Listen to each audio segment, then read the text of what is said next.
샬롬. 오늘도 주님의 이름으로 여러분을 환영합니다. 이번 한 주간 우리의 삶 가운데 우리의 마음을 무겁게 하는 것들이 있었나요? 맡기지 못하고 매여 있는 그 마음들 있었는지 다시 돌아보길 원합니다. 그리고 그 가운데 우리는 주님께 어떻게 기도드렸는지 또 돌아보길 원합니다. 말씀에 그리스도께서 우리를 자유롭게 하려고 자유를 주셨으니 그러므로 굳건하게 서서 다시는 종의 멍에를 매지 말라. 아멘. 우리를 자유케 하기를 원하시는 그 하나님의 아버지의 음성에 귀 기울이며 지금 이 시간 주님 앞에 전적으로 모든 것을 내려놓기를 원합니다. 우리의 마음속에 매여있던 그 모든 것들 예수의 이름으로 풀리기를 원하고 기도하며 예배를 함께 나아가길 원합니다. 하나님 말씀 보도록 하겠습니다. 찾으실 하나님 말씀은 신약성경 27페이지 마태복음 16장 22절에서 24절 말씀, 그리고 신약성경 114페이지에 있는 요한복음 15장 8절 말씀, 이렇게 두 말씀을 함께 보도록 하겠습니다. 마태복음과 요한복음 말씀 우리가 귀로 듣고 입으로 따라하며 그렇게 하나님 말씀을 온 마음으로 받는 시간 되길 원합니다. 공동체 성경 말씀으로 같이 따라가며 말씀 듣도록 하겠습니다. 베드로가 예수를 붙들고 항변하여 이르되 주여 그리 마옵소서, 이 일이 결코 주께 미치지 아니하리이다. 예수께서 돌이키시며 베드로에게 이르시되 사탄아, 내 뒤로 물러가라. 너는 나를 넘어지게 하는 자로다. 내가 하나님의 일을 생각하지 아니하고 도리어 사람의 일을 생각하는도다. 이에 예수께서 제자들에게 이르시되 누구든지 나를 따라오려거든 자기를 부인하고 자기 십자가를 지고 나를 따를 것이니라. 요한복음 말씀 듣겠습니다. 너희가 열매를 많이 맺으면 내 아버지께서 영광을 받으실 것이요 너희는 내 제자가 되리라. 아멘. 아멘. 네. 핵심 말씀 마태복음 16장 24절 말씀 우리가 같이 입술로 고백해 보도록 하겠습니다. 시작. 누구든지 나를 따라오려거든 자기를 부인하고 자기 십자가를 지고 나를 따를 것이니라. 아멘. 하나님의 음성을 듣는 시간, 하나님의 마음을 알아가는 시간 되길 원합니다. 아멘.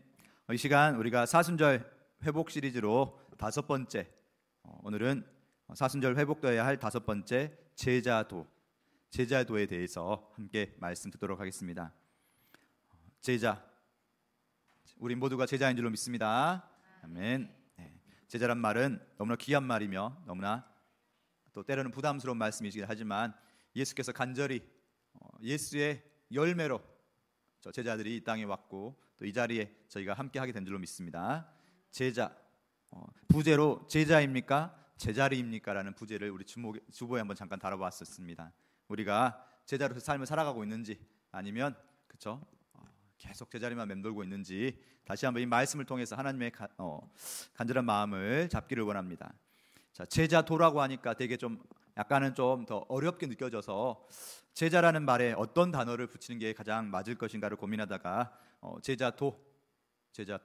제자도라는 말은 제자로서의 도리, 제자가 가야 할 길, 제자도, 길도자 써서 그래서 또는 제자다움이라는 말로 한번 생각해 보았습니다. 제자도라는 말은 제자가 가야 할 길, 또 제자의 다움, 제자로서의 삶, 제자도. 우리가 이번 주에 어떻게 제자도를 회복할 수 있을 것인지 같이 말씀 속으로 들어가 보길 원합니다. 제자라고 하니까 제자, 네, 약간 난이도가 그렇죠. 우리가 자주 듣는 말이긴 하지만 제자란 말을 사전을 찾아보면 스승으로부터 가르침을 받거나 받은 사람, 누구누구의 제자. 특별히 우리 말씀이나 또 우리 기독교에서는 제자를 어떻게 보고 있습니까? 큰 글씨로 같이 읽어볼까요? 시작. 예수의 가르침을 받아 그의 뒤를 따르는 사람. 예수의 가르침을 받아 그의 뒤를 따르는 사람을 우리가 제자라고 합니다. 제자란 말은 그렇죠? 가르침 받고 그냥 가만히 있는 사람이 아니라 예수의 뒤를 따라가는 사람. 그렇죠? 되게 동사고 움직임이 있는 단어가 바로 제자입니다. 예수가 이렇게 멀리 가고 계시는데 나 혼자서 그렇죠? 제자란 말을 이해하기 더 쉽도록 한번 고민을 해봤었습니다. 제자 했더니 제자인 듯하지만 제자가 아닌 사람들, 그렇죠? 자기 마음대로 따라가다가 멈추다가 예수를 쫓아가는데 예수 뒤에서 자기가 기분이 내키면 예수를 쫓아가다가 또 아니면 멈췄다가 자기 중심으로 살아간 사람은 제자가 아니겠죠. 따라간다는 말은 앞에 사람의 중심으로, 앞에 사람이 막 가고 있으면 내가 따라가고, 앞에 사람이 멈추면 내가 멈추고, 스승이 막 걸어가면 같이 걸어가고, 스승이 멈추면 멈추고, 이게 바로 따라간다는 말이 아닐까. 그 따름이라는 단어에 대해서 잘 생각해 보시면서 같이 말씀으로 들어가 보도록 하겠습니다. 네, 첫 번째 꼭지로 제자인 듯 제자가 아닌 이들. 제자인 듯 제자가 아닌 이들. 그래서 제자를 잘 이해하기 위해서 제자가 아닌 사람들을 좀 살펴보았습니다. 첫 번째로 뭐라고 되어 있나요? 무리들. 네, 제자인 것 같지만 제자가 아닌 사람들. 아마 우리 무리들은 많이 들어보셨을 것입니다. 예수님 당시에 봐보면 정말로 많은 사람들이 예수를 따라다니고, 그렇죠? 그 예수 옆에서 오병이 기적할 때는 5천 명의 장정들, 그리고 여인들, 꼬마들, 정말로 10,000명이 넘어가는, 15,000명이나 2만 명이 넘어간다는 많은 사람들이 예수를 따라다녔고, 평상시에도 보면 정말 많은 사람들이 예수를 따라다녔을 것입니다. 예수 옆에 가면 뭔가 좋은 일이 있고, 병자가 고침을 받고, 정말로 좋은 일이 많이 있기에, 예수를 따라다니는 사람들이 예수님 당시에도 많았고 지금 당시에도 정말로 예수를 따라다니는 사람들은 많죠. 심지어 세상 사람들 봐보면 교회는 마음에 안 들지만 예수는 마음에 든다. 그래서 예수를 마음으로 따르는 사람들도 많고, 그렇게 예수를 좋아하는 사람도 정말 많을 것입니다. 4대 성인으로 생각하면서. 근데 무리들은 결정적으로 어떤 사람들인가요? 멀리서 왔다 갔다 구경하지만, 또는 왔다 갔다 하지만 깊숙이 예수의 삶으로 들어가지 않는 사람들이 바로 무리들이죠. 이 무리들은 예수님께서 뭐라고 말씀하시냐면, 너희가 나를 찾는 것은 표적을 본 까닭이 아니라 떡을 먹고 배부른 까닭이다. 내가 누군지, 예수가 누군지 표적을 보고 예수를 알고 따라가는 것이 아니라, 그냥 예수 따라가면 배부르고 예수 따라가면 좋으니까 떡도 나오고, 그렇죠? 그렇게 예수를 자기가 원해서, 자기가 필요한 게 있을 때만 따라다니는 사람들은 무리들이라고 할 수 있겠죠. 또는 거래하는 사람이라고 생각할 수도 있을 것 같습니다. 예수를 따라다니면 뭐가 좋은 일이 생기지 않을까. 그래서 내가 예수께 적당한 헌신을 할 테니 나에게 복을 주고 뭘 주시오. 이렇게 왔다 갔다 하는 신앙은 절대로 예수의 제자라고 할 수 없을 것입니다. 두 번째로 제자가 아닌 사람, 바로 자기 생각이 더 앞서는 사람. 자기 생각이 더 앞서다. 혹시 저 그림 어떤 그림인지 아실 것 같습니까? 되게 애매한 그림이긴 한데, 가운데 서 계신 분이 물론 예수님일 것 같고요, 그 앞에 이렇게 막아서고 있는 사람이 바로 예수님 앞에 저렇게 딱 막아서서 말씀하신 사람이 오늘 본문에 나오는 베드로입니다. 베드로. 예수님 앞을 딱 가로막고 서서 예수님 무슨 말씀을 하고 있을 것 같습니까? 우리 22절 말씀이죠. 주여 그리 마옵소서, 이 일이 결코 주께 미치지 아니하리이다 라고 예수님께 이렇게 강하게 말할 수 있는 사람이 바로 예수님의 수제자 베드로가 아닌가요? 그렇죠? 베드로, 제자가 아닌 예시로 베드로를 제시해봤습니다. 예수님의 수제자인 베드로가 왜 제자가 아니죠? 지금 이 말씀이, 이 본문이 나오고 있는 상황은 어떤 상황이냐면, 그렇죠? 저 그림에서 봐보면 정말 저희가 마중교회를 처음에, 그렇죠, 하나님께서 세워주실 때 주셨던 귀한 말씀이었습니다. 그렇죠? 교회의 탄생이 나오는 그 말씀이죠. 예수님께서 제자들을 빌립보 가이사랴로 가면서 정말 세상의 멋진 황제의 도시를 보여주면서 너희는 나를 누구라 하느냐, 사람들은 나를 누구라 하느냐, 너희는 나를 누구라 하느냐 할 때 베드로가 주는 그리스도시요 살아계신 하나님의 아들이십니다 이렇게 하면서 아주 신앙적인 고백을 했을 때 예수님께서 이것은 바로 네 생각이 아니라 하나님이 주신 생각이다 하면서 정말로 베드로를 칭찬해주고, 이 신앙 고백 위에 교회를 세우겠다라고 교회의 시작을 말씀하셨던 그 장면이 바로 이 본문 앞에 있는 장면이거든요.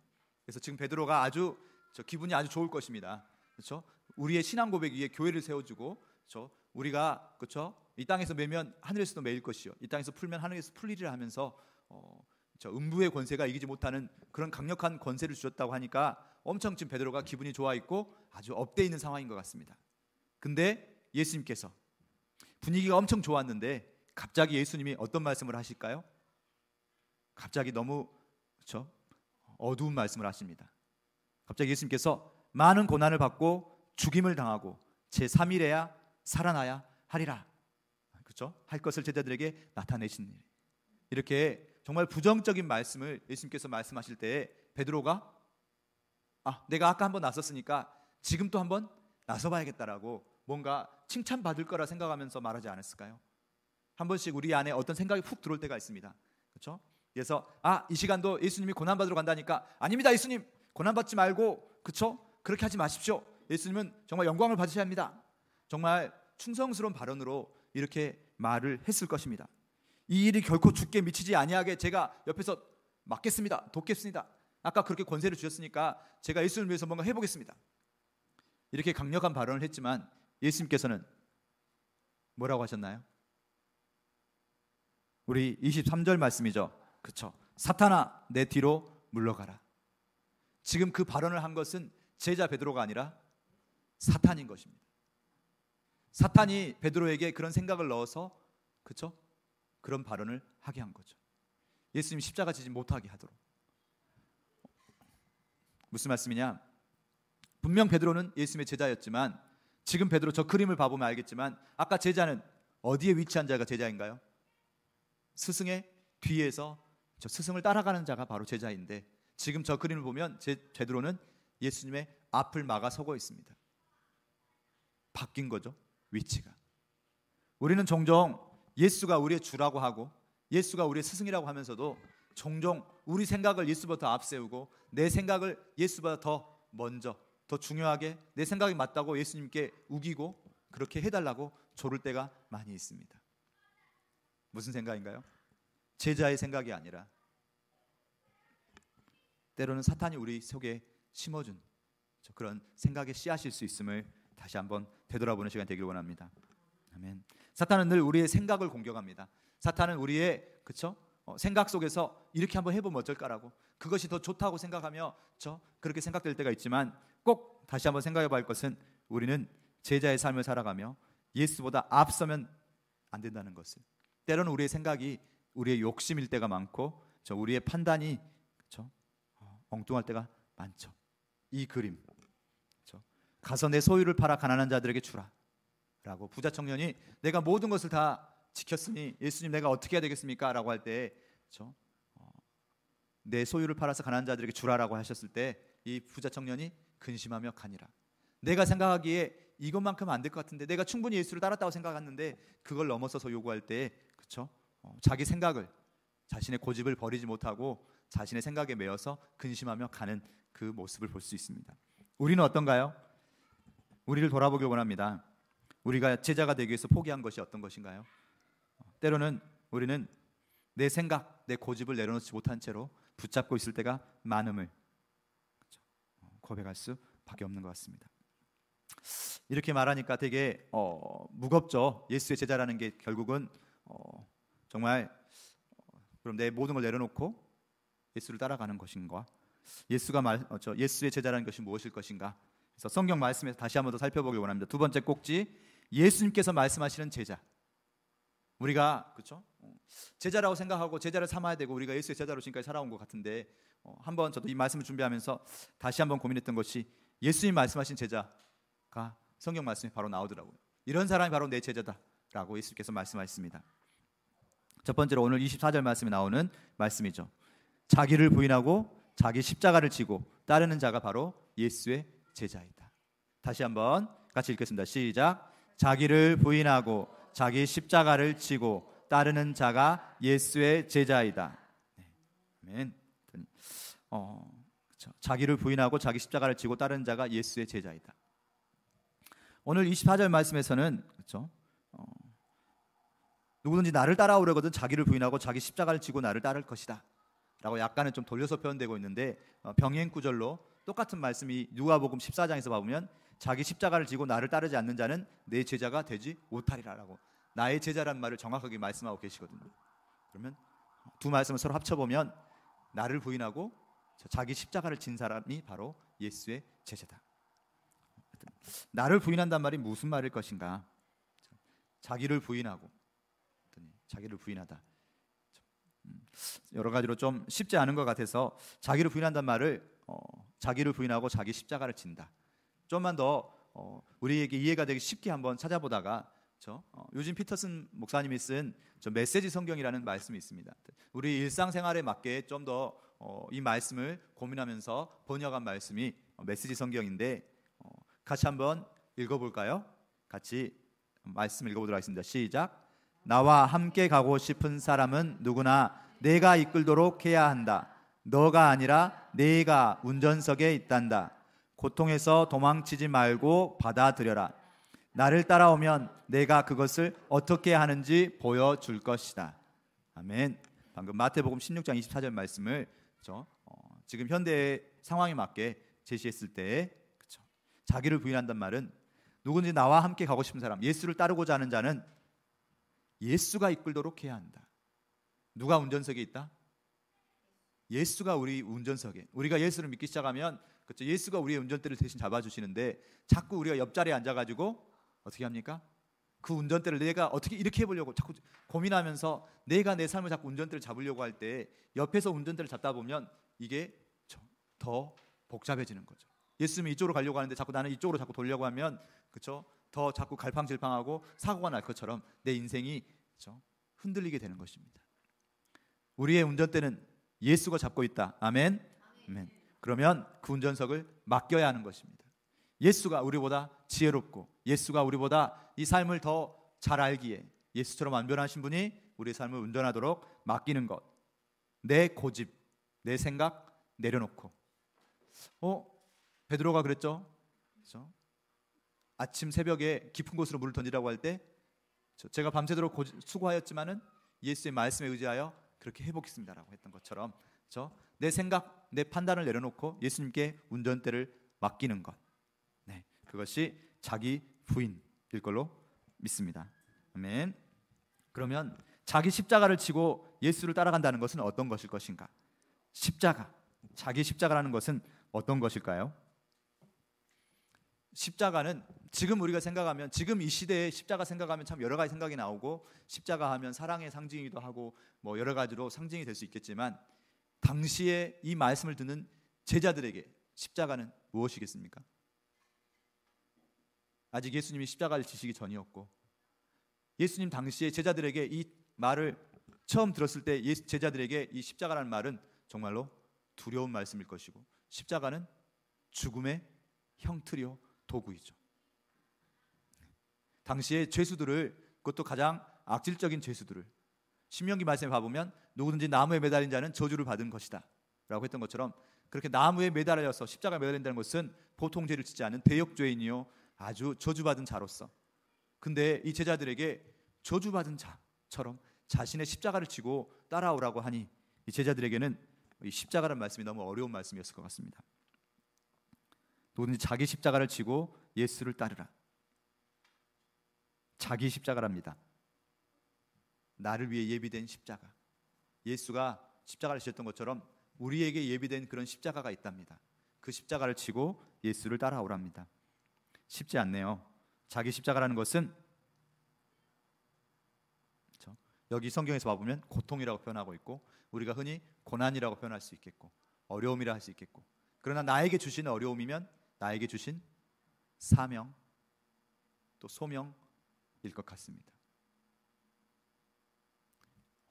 근데 예수가 또 말씀하셨죠. 누군지 나의 멍에를 메라. 나의 멍에는 가볍다라고. 십자가가 비록 죽음의 상징이지만 예수와 함께 그 십자가를 지고 따라가서 예수와 함께 죽을 때 예수와 함께 다시 살아나서 예수와 함께 살아가는 삶이 바로 십자가의 삶인 줄 믿습니다. 아멘. 그런 예시가 있더라고요. 그렇죠? 우리가 그렇죠? 홍수를 건너가야 될 상황 또는 물이 지금 비가 잘 안 오는 상황이지만 한 번씩 집에 돌아가려고 할 때 개울이 있는데 갑자기 비가 많이 와갖고 그렇죠? 그 개울이 엄청 불어나서 함부로 지나갈 수 없는 그런 상황일 때 그러나 집이 그 개울에 넘어 있었을 때 어떻게 그 개울을 넘어갈 수 있을까요? 반드시 이 개울을 넘어가야 집에 갈 수 있는데 이 물살이 너무 세고 물이 막 불어나가지고 쉽게 넘어갈 수 없을 것 같습니다. 어린아이들이라면 또는 어른도 마찬가지죠. 내가 가벼우면 그 물살에 휩쓸려 가게 됩니다. 정말 무거운 돌 하나를 주워 들고 그 돌을 붙잡고 그 강을 건너갈 때에 휩쓸려 가지 않고 그 강을 건너갈 수 있답니다. 마찬가지로 우리가 짊어진 그 십자가가 우리 삶에 너무 어렵고 고난일 수도 있지만 그 십자가의 무게로 인해서 우리가 세상의 흐름에 휩쓸려 가지 않고 예수를 따라가서 영원한 집에 갈 수 있을 줄로 믿습니다. 아멘. 누구든지 자기 십자가를 지고 따라가라고 했습니다. 우리에게 주어진 십자가가 있고 그 십자가를 지고 따라갈 때에 예수를 따라갈 수 있고 예수와 함께 내가 이 세상에 못 박을 때에 예수와 함께 부활하는 그런 신앙이 될 줄로 믿습니다. 아멘. 그래서 우리에게 주신 그 사명이 때로는 어렵게 느껴지고 쉽지 않게 느껴질 수 있지만 분명히 예수는 나를 위해 예비한 그 십자가가 있는 것처럼 예수는 우리를 부활시키고 또한 우리를 영원한 곳으로 인도하실 충분한 분이심을 믿습니다. 아멘. 네. 자, 예수께서 말씀하시는 제자 두 번째, 한번 앞에 읽어볼까요? 시작. 예수의 열매를 맺는 자가 예수의 제자이다. 아멘. 아까 자기를 부인하고 자기 십자가를 진 자가 바로 예수의 제자라고 했습니다. 또한 예수의 열매를 맺는 자가 예수의 제자이다. 오늘 본문 말씀 중에서 요한복음 15장 8절 말씀이었죠. 그렇죠? 너희가 열매를 많이 맺으면 내 아버지께서 영광을 받으실 것이요 너희는 내 제자가 되리라. 네, 아멘. 근데 여기서 열매란 말도 많이 나오고요. 요한복음 15장에 보면 열매란 말이 참 많이 나옵니다. 그리고 결정적으로 너희는 내 제자가 되리라. 지금 제자가 기라는 말인가요? 아니란 말인가요? 그렇죠. 되리란 말이 좀 미래형입니다. 그러면 우리가 예수를 믿는다고 해서 다 예수의 제자가 되는 것이 아닐 수도 있습니다. 무리들처럼 예수가 대단한 존재여서 예수가 뭔가 우리에게 좋은 걸 줄 것 같아서 예수를 따라다니긴 하지만 진정한 제자는 열매를 맺으면 하나님께서 영광을 받으실 것이요 우리가 예수의 제자가 될 것이다. 되리라라고 말씀하십니다. 어려운 말씀입니다. 그러면 열매를 맺지 않으면 우리가 제자가 되지 않는 것인가? 성경 말씀은 내가 뭐뭐하게 되리라라고 말씀하실 때는 그렇게 되게 할 것이다라는 그런 당위성에 대한 말씀이라고 예전에 우리가 나눴던 것 같습니다. 하나님의 말씀은 그대로 이루어지지 않습니까? 그래서 너희가 열매를 맺게 될 것이고 그래서 너희는 내 제자가 될 것이다. 지금 현재의 삶이 열매를 맺지 못하고 내가 자꾸 막 제자리에서 맴돌고 있는 것 같지만 어떻게 우리가 열매를 맺으면 우리가 열매를 맺게 될 것이고 우리가 예수의 제자가 될 것이라는 말씀. 같이 한번 생각해 보길 원합니다. 열매라고 하니까 열매는 누가 맺는 거죠? 그렇죠. 너희가 열매를 많이 맺으면 우리가 열매를 맺어야 될 것 같습니다. 이 말씀만 보면.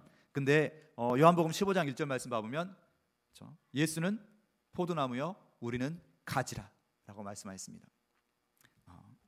이 말씀 준비할 때 우리가 열매를 맺으라 했더니 어떤 열매이냐고 질문이 들어왔었습니다. 어떤 열매일까? 열매가 무엇일까? 네. 근데 또 한번 생각해 보고자 하는 말씀은 열매는 예수는 포도나무요 우리는 가지라라고 했거든요. 그러면 우리가 가지입니다. 가지가 열매를 맺나요? 가지가 각자 가지에게 맞는 열매를 맺는 것이 아니라 예수가 포도나무면 그 열매는 전부 다 포도 열매가 될 것이고 열매는 바로 가지가 맺는 것이 아니라 나무가 맺는 것이 바로 열매입니다. 열매는 예수가 맺는 것이고 우리는 그 안에 버티고 있으면 우리를 통해서 열매가 나오는 거죠. 좀 어려운 말씀인가요? 네. 그래서 예수께서 포도나무고 우리는 가지라고 했습니다. 그래서 우리가 열매를 많이 맺으면 가지의 열매가 많이 주렁주렁 열렸더라도 그것은 가지가 각자 가지에게 맞는 다른 열매를 맺는 것이 아니라 그 나무, 포도나무면 포도 열매가 맺을 것이고 우리가 맺는 모든 열매는 바로 예수의 열매인 줄 믿습니다. 그리고 그 열매는 가지가 맺는 것이 아니라 포도나무가 열매를 맺는 것이죠. 그러면 가지는 어떤 역할을 하는 것인가? 가지는 예수 안에 머물면 되는 것입니다. 가지가 나무 안에 계속 머물러 있을 때 열매를 맺게 되는 것이죠. 아멘. 15장 5절 말씀 봐보면 나는 포도나무여 너희는 가지라. 그가 내 안에 내가 그 안에 거하면 사람이 열매를 많이 맺나니. 가지가 예수 안에 버티고 있으면 그 가지는 열매를 맺게 되는 것입니다. 그가 내 안에 내가 그 안에란 말이 이해가 쉽지 않죠? 그랬더니 요한복음 15장 7절 말씀 봐보면 너희가 내 안에 거하고 내 말이 너희 안에 거하면 우리가 예수 안에 거하고 예수의 말씀이 우리 안에 거하면 가지가 자기 힘으로 뭔가 열매를 맺는 것이 아니라 그 나무의 수액이 그 가지 안에 가득 차면 그것을 통해서 저절로 열매를 맺게 되는 것이죠. 마찬가지로 예수의 말씀이 우리 삶에 가득 흘러 넘칠 때, 그렇죠? 우리가 내 생각으로 살아가지 않고 예수의 말씀에 의지하여서 그렇게 살아갈 때 우리 삶에 열매가 맺어진다는 것인 줄로 믿습니다. 아멘. 그럼 그 열매가 무엇이냐라고 했을 때 요한복음 15장 11절 말씀, 우리 지금 본문 말씀 그 뒤에 말씀 봐보면 내가 이것을 너희에게 이름은 내 기쁨이 너희 안에 있어 너희 기쁨을 충만하게 하려 함이라. 네. 예수가 주신 기쁨의 첫 번째는 바로 기쁨의 열매일 줄로 믿습니다. 우리가 예수를 정확하게 따라가고 있어서 물론 내 삶이 아직은 복잡해 보이고 어려워 보이고 내가 큰 열매를 안 맺어 보이는 것 같지만 내가 예수 안에 있을 때 그 예수의 기쁨이 나에게 흘러오고 그것을 통해서 점점 그쵸? 내 삶에 흘러 넘칠 때 예수의 열매를 맺어가게 될 것입니다.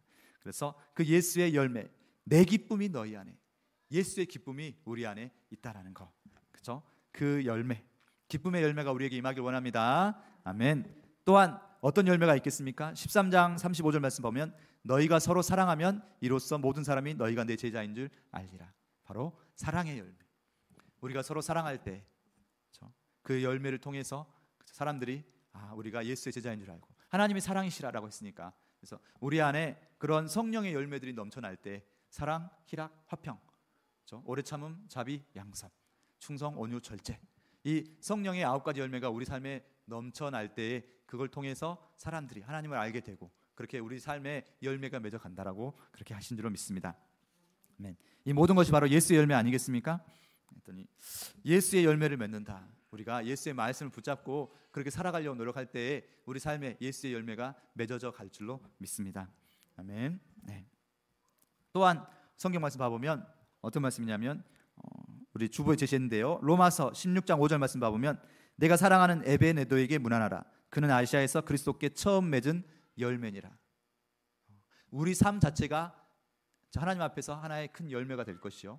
또한 우리가 사랑하는 그 영혼이 하나님 앞에서 귀한 열매가 될 것이다라고. 우리 마태복음 20장 18절에서 20절 말씀 봐보면 예수께서 마지막 부탁으로 너희는 가서 모든 족속으로 제자를 삼아 아버지와 아들과 성령 이름으로 세례를 주고 내가 너희에게 분부한 모든 것을 가르쳐 지키게 하라. 볼지어다 내가 세상 끝날까지 너희와 항상 함께 있으리라 라고 말씀하셨는데 그 말씀의 가장 핵심 동사가 바로 제자를 삼아. 방금 세 구절의 말씀이었지만 동사는 딱 한 구절, 제자를 삼아가 바로 동사 하나 핵심 동사랍니다. 그래서 예수님께서 우리에게 부탁하실 때 제자를 삼아라. 너희가 내 제자가 되고 또한 너희가 내 제자가 되면 너희가 또한 제자를 삼아서 그들에게 가르치고 알려주고, 그러면 우리가 먼저 하나님 앞에서 예수 안에서 제자가 되어질 때 우리를 통해서 또 다른 제자들이 맺어지고 그것들이 바로 하나님 기뻐하시는 열매, 또 하나의 열매가 되는 줄로 믿습니다. 아멘. 네. 열매 이야기했더니 열매가 쉽지는 않죠. 우리가 맺으려고 노력하면 쉽지 않습니다. 그러나 우리가 예수 안에서 예수의 말씀 안에서 그렇게 버텨내고 살아갈 때 우리의 삶이 예수 안의 열매가 되고 또한 우리를 통해서 또 하나의 열매가 맺어지는 줄로 믿습니다. 아멘. 네. 카멜레온 이야기를 잠깐 하고 싶습니다. 혹시 요즘 그리스도인들이나 또는 예수를 믿는 자들이 많이 카멜레온처럼, 그렇죠? 예수 안에 있을 때 세상과 떨어져 있을 때는 예수의 제자인 것 같지만 세상에 섞여 살 때는 또 그 환경에 맞춰서 똑같이 그렇게 세상과 똑같이 살아가는 것은 아닌가. 카멜레온 신앙이 아니라 정말 세상과 구별된, 그렇죠? 예수는 세상에서 전혀 이해할 수 없는 그런 자였고 되게 세상과 반대로 가는 자였고 그렇게 예수가 세상과 동떨어진 삶을 살아간 세상에서는 바보 같은 존재였지만 예수의 제자들이 내 생각대로 내가 취할 것은 예수의 권능과 예수의 그런 멋진 모습들을 내가 취해서 따라가다가 예수가 정말로 고난받고 바보처럼 나아갈 때는 우리는 그것은 멀찌감치 돌아서서, 그렇죠? 멀리 서 있는 것이 아니라 모든 순간에 예수를 따라가는, 우리에게 주어진 고난의 십자가마저 우리가 따라가겠다라고 부족하지만 그렇게 예수 앞에 예수 뒤에 따라가겠다고 고백할 때 바로 우리가 진정한 예수의 제자가 되는 줄로 믿습니다. 아멘. 예수의 마음 어떤 마음일까요?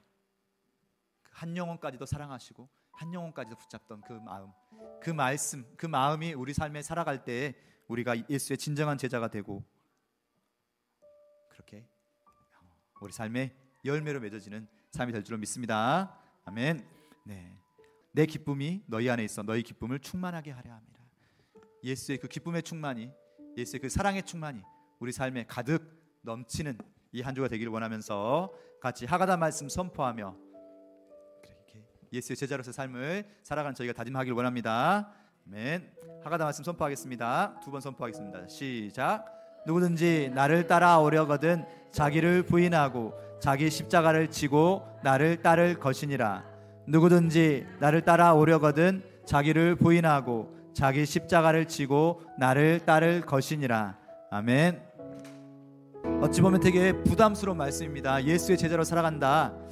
정말 자기 십자가를 지고 자기를 부인하고 살아간다는 게 얼마나 부담스러운 말씀입니까? 그래서 우리는 늘 선택적으로 정말 내가 좋은 것만 받아들이고 아닌 것은 다음에 자꾸 미루고 있는 것은 아닌지, 그렇게 자꾸 세상 흐름을 따라가면 그것은 바로 죽은 물고기랍니다. 죽은 물고기는 세상을 거슬러 갈 수가 없고 흘러가는 대로 따라가는 것이거든요. 우리가 정말 저 죽어버린 신앙, 그냥 그렇게 무리들처럼 저 멀리서 멀찌감치 예수의 삶으로 깊숙이 들어가지 못하는 그런 삶이 되지 않게 해달라고, 비록 힘들지만 내 고집 내려놓고 예수가 나에게 주신 그 사명, 나에게 주신 그 십자가 붙들고 따라갈 수 있게 해달라고, 그것이 열매 맺는 신앙으로 이어지게 해달라고 우리가 기도하며 나아가는 이 한 주가 되길 원합니다. 하나님, 이 시간, 이 한 주 저희에게 주신 십자가가 무엇이고 저희에게 주신 고난이 무엇인가요? 하나님, 어떤 상황에서도 붙잡고 따라가는 신앙 되게 하여 주시옵소서. 같이 기도하며 나아가길 원합니다.